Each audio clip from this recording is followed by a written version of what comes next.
y'all, it's Mikey. Welcome to the farm. We're off and running today. Got to go get some more feed, go see my favorite person, Mr. David at Wagener Milling Company. I always look forward to seeing him. And gonna meet the family for some lunch. Looking forward to that. We always try to get together pretty often and spend some time together. And we are going to try to make a trip to our local farmers market. So y'all come along with us today. So glad to have y'all here. We are currently at 84 degrees. It's a little humid today, with a high of 90 and 30 to 35% chance of rain. So we do have some clouds today. Cross our fingers. So hopefully we'll be getting some of that rain come through.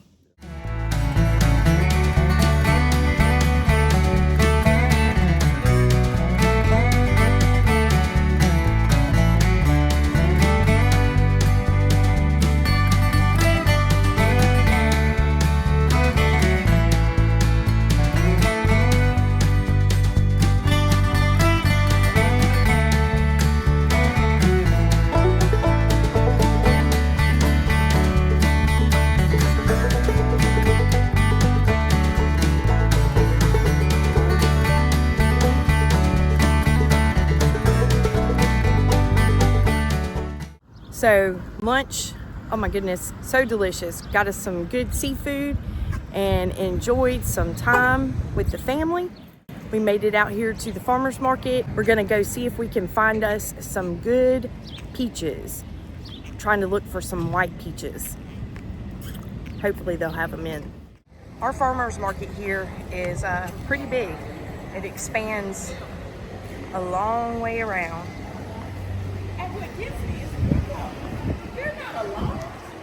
So with it being Friday and it's still a work day for a lot of people, they're not as crowded as it normally would be on a Saturday, but y'all can see it goes all the way back around. It's a pretty big facility out here.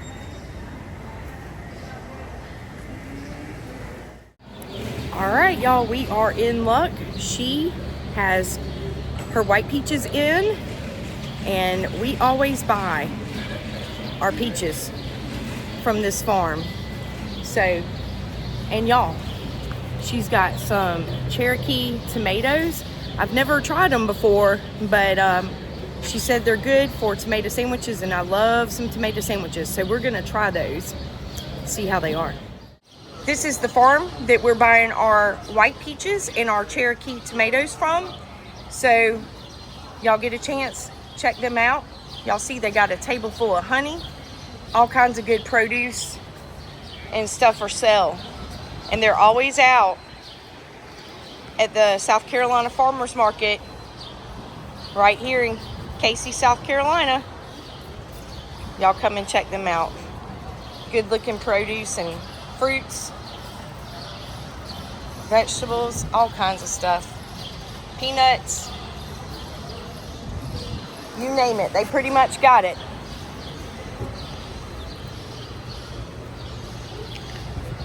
Got us a yellow seedless watermelon. And there's those Cherokee tomatoes. I've heard a lot of y'all talking about those, and I've never tried one before, so I'm looking forward to trying one. Orange watermelon.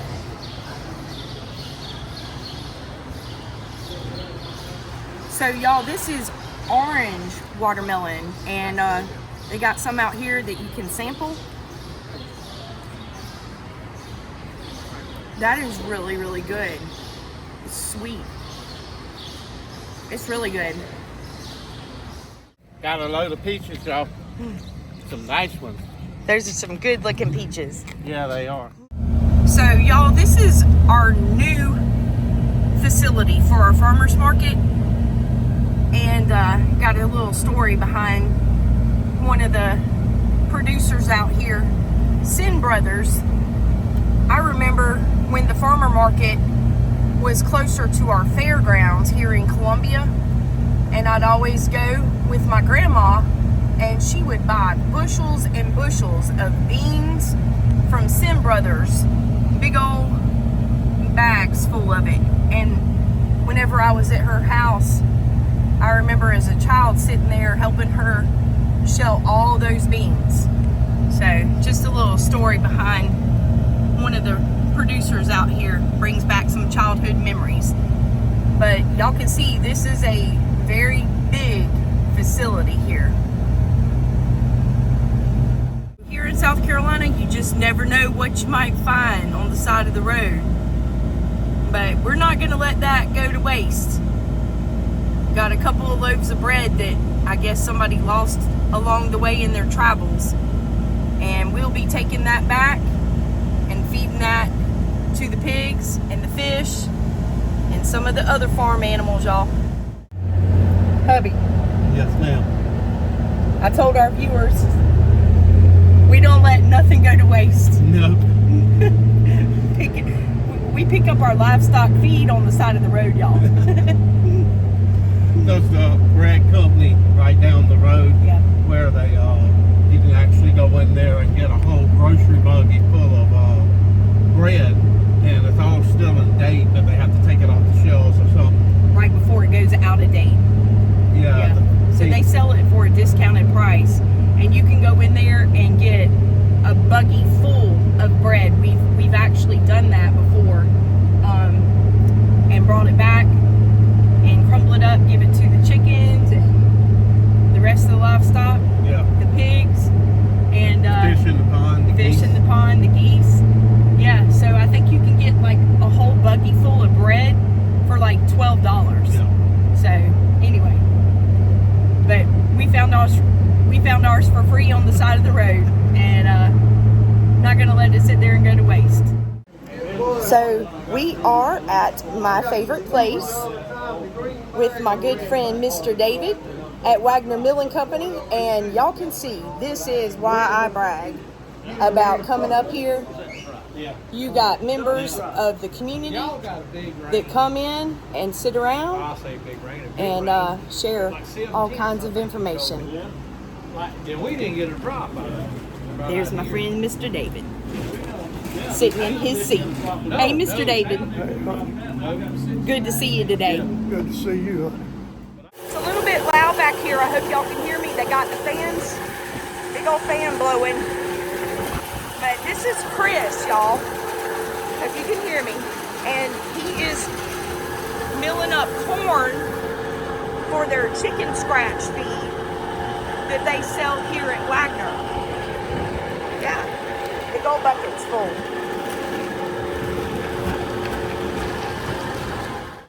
Hey everyone, what they're using back here is an auger system, and they dump the different types of grain into the bottom, and then the auger takes it up into that hopper that's up there and mixes it up.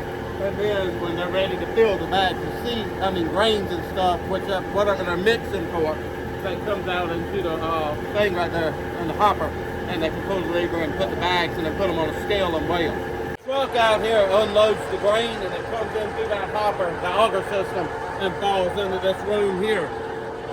And then Mr. James over here, I tell you, he's a hard worker. He is shoveling all this corn that you see into the machine right here. See it going down right here. He's having to shovel it, and it goes down in this auger system right here, just coming up and going in to the buckets that he's got over here. And then he's taking those buckets and dumping them into the mixing machine.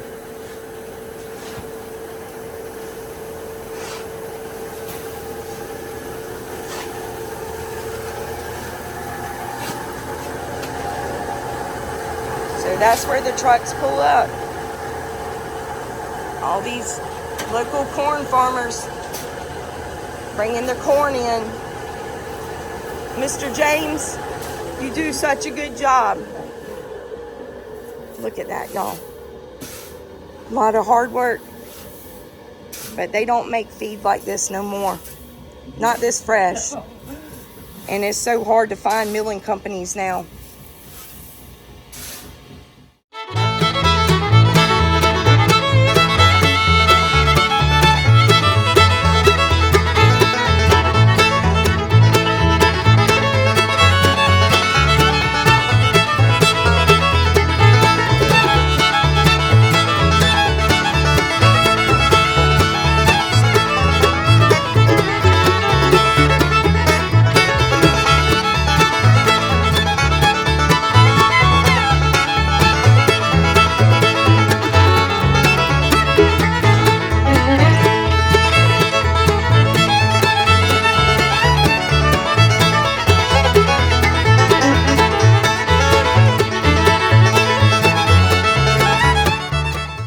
So what y'all see here now, Chris is bringing in 3 buckets of their sorghum. They make this here themselves as well, y'all.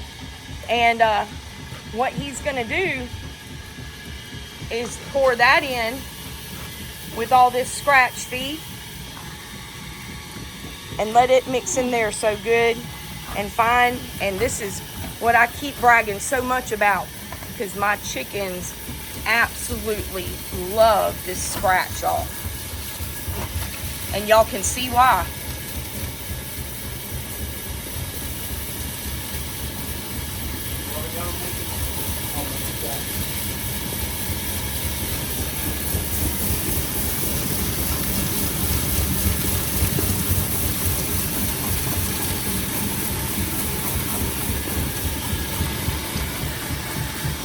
And y'all can see it coming back out when it goes up in and mixes in.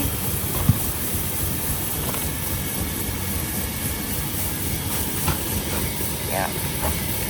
He's going to show y'all the difference. Look at that. Got all that good, nice sorghum in it. And this one, oh, I'm sorry, this one doesn't. But look at that. It is just packed full and loaded with so much good stuff for your chickens. Mr. James, it's a lot of hard work, ain't it? It really is. Yeah, and there ain't no AC in here. Nope. Nope. You just work in the heat, and you get used to it. Yep. And you know, a lot of people in our country nowadays don't know what hard work means anymore, do they? No. Don't. Mr. James, you can tell them all about it. Yeah. Yeah. So anyway, we appreciate Mr. James. You're welcome. He works really hard. Yep. Mr. Chris, thank you. Appreciate it.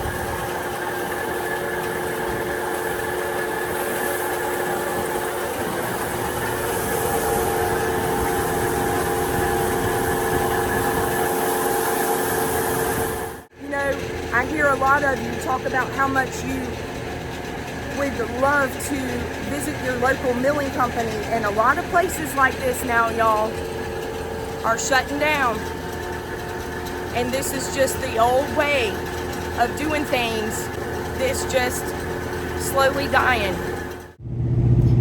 So we are loaded down and on the way back to the homestead. And I know one thing, all of our cows, goats, and chickens are gonna be mighty, mighty happy. I want to give y'all a glimpse way back in the horizon. That is the big city of Columbia, South Carolina. Y'all, hubby and I had to stop off here at Tractor Supply on the way home, because you know, all those puppies we got, they eat a lot, and we had to stop and get them some feed here real quick. And we came across Mr. Spanky. And y'all, he's got a story to tell y'all, and I am posting this because my heart goes out to him. And I don't ask this of my viewers at all. Y'all know that. And but if there's anything that y'all can do to help these folks out, they took in a pup. We took him in about 9 weeks ago. He showed up at our place, and you could tell he'd been abused. He didn't want to come close. It took 3 weeks for us to even get our hands on him. And of course I was feeding him, and he was coming up to eat, but not close to me. And then my wife was able to get him to come get a treat. And then he come to me, and the guy that works for me, and that's the only 3 people that he'll have anything to do with. Right. And so that was 9 weeks ago, and somebody apparently abused him. Yeah. So we just took him up and took care of him and showed him that everybody wasn't bad. Right. And he got to start trusting y'all. Yeah. And he'll do anything for us now, and he's sweet as he can be, and we love him to death. But I come home Tuesday morning to pick up something from the shop, and he didn't come to me, and I found him under the shrubbery by the house, and was paralyzed. He couldn't move. A rattlesnake had bit him under his foot. So we got him alert enough and got him in the truck and got him to what's the name of the place? Pet vet? C-Vet. And if y'all know, we've been there with Dottie, our dog, and y'all, I'm just telling you firsthand, our dog did not have near as bad of an emergency visit that Puppy did, but it is extremely costly. Oh Lord. And now he's at Tractor Supply after the expense of C-Vet, and Puppy's been in there for how many days now? 3? 3 days. 3 days. And he's 3 antiventums and all the other cost of care run a little over $6,000. $6,000 over. And then again, and the food I've got to give him is only going to last for 2 weeks. Right. And it was $180. Wow. No, $140. Right. And that's what I was going to tell y'all. That's why we ended up meeting him here. He had to stop off at Tractor Supply for the same reason, pick up dog food. But now, because of this injury from the snake bite, Puppy has to eat special dog food now, y'all. And Till he can this is a digest it. puppy that they took in that somebody apparently abandoned. And you know, like I said, I do not ever ask my viewers, but if there is anything that y'all can do to help out, we'd appreciate it. We sure would. We got 5 more to have to take care of. on top of Puppy that we asked for. Right. But And, this one was unexpected, and then you have the unexpected and expense. I just couldn't turn him away. I just couldn't do it. And so I'm having to take care of something that somebody else threw away. Right. And stop up and take care it's of somebody devastating. else's It problem. really is. There's unexpected. There's hubby. So yeah, but you know, I'm very tenderhearted, y'all. When it comes to the animals, and we've seen so many of them, like Mr. Spanky said too. You know, living out in a rural area, you tend to see a lot of this because people drive up and let them out because there's nothing around and nobody sees these people doing this to these pets that they're no longer taking in and taking care of, and they're leaving it up to people like us and you, I'm sure, to have to take them in and care for them. And you know, when you make the decision to do that, that's one thing, but then when you have all this extra expense on top of it, feeding them is no problem compared to the vet bills and everything. Right. And something very unexpected. So Mr. Spanky is going to be looking for him a rattlesnake. Oh yeah. And tell them what you planning on doing with that. I'm planning on skinning his hide and making a collar for Puppy out of his hide. And Puppy deserves that collar. Oh yes, he does. Yes. So I just wanted to share this story with y'all, and I hope y'all understand why I am. And reach out to me and let me know. I've got Mr. Spanky's information, and I can send y'all over to him. But hit me up. I'm not going to put his information out to the public, so just let me know what y'all can do, if you can do anything to help the situation out. Thank you. And if nothing else, please pray for Puppy. Yes. I have my 3-year-old that has met Puppy, and last weekend Puppy let him touch him on the nose. Aww. And he said, "Pop, his nose feels like a giraffe." It wet.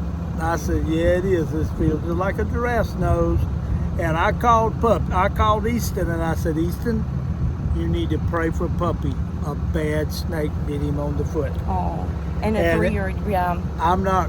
I'm satisfied that if that little 3-year-old hadn't asked Jesus to help with that puppy, I don't know if Puppy would have made it to the hospital. Right. And you know what? Just the faith of a child. Yeah. We all need that faith. Yeah, the we faith do. of a child. That's the most important thing. Mm-hmm. Yes, sir, it is. But he's praying for Puppy. We'll all be praying for Puppy. Yeah. Thank you very much. Puppy, there's so many people praying for you, buddy. Yes, they are. And I hope you gets to feeling better. Yeah. He's a sweet boy. Y'all be praying for Puppy.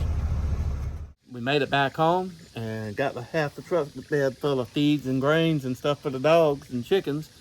And it's been a long day. It's been an adventurous day. Yes, it has. Yes, it has. Got to eat lunch with the family, and got to go to Wagener and see Mr. David and Mr. James and all that, and that was nice seeing them. Yeah. And I hope y'all enjoyed that footage that we shared with y'all from the milling company. You know, a lot of them are closing down because the commercial businesses are pushing the small businesses out. So if you have any type of milling company like that in your area, y'all be sure to please support them. You know, it might be a little bit more costly in some areas than what you could get from your commercial businesses, but just keep in mind, it is local things coming in from local farmers, bringing all that in to be milled. They mill it themselves, so you know it's going to be fresher, and you know it's going to be locally grown to your area. So y'all please be sure to always support your small, locally owned businesses. Yeah, that's some hard work in there. And it's quite hot out there in the thing, and they doing a good job. Yeah, Mr. James, he works hard. He's a hard worker. He's been with Mr. David for a long time now, y'all. A long time. So, and we ran into Mr. Spanky with Puppy, and if you can't help with your pocketbook, please help with your prayers. Yeah.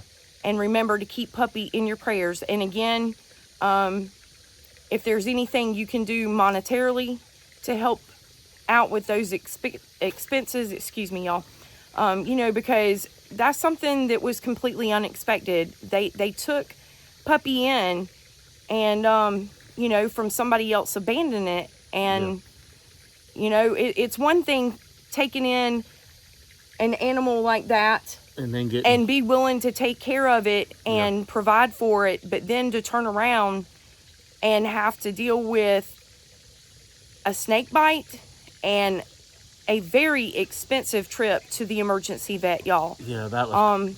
and then on top of having to buy special feed. Yeah. Y'all just please, if there's anything you can do to help. And like I said, I don't ever ask y'all, and this is not what I want my channel to be, of ever asking my viewers for money. This does not in any way go to me or him or anyone else. This is strictly to help Puppy in the expenses and helping him get better, if y'all can help out with that. But like I said, things are very tight for a lot of people right now, and we understand that as well. So above anything, just keep Puppy in your prayers. Yeah. So yeah, he was a sweet buddy. Yeah, he was. But I hope all of you are safe out there. I hope y'all have a great day, a great evening. Y'all be safe. Take care. God bless. God bless. And y'all come back and see us soon.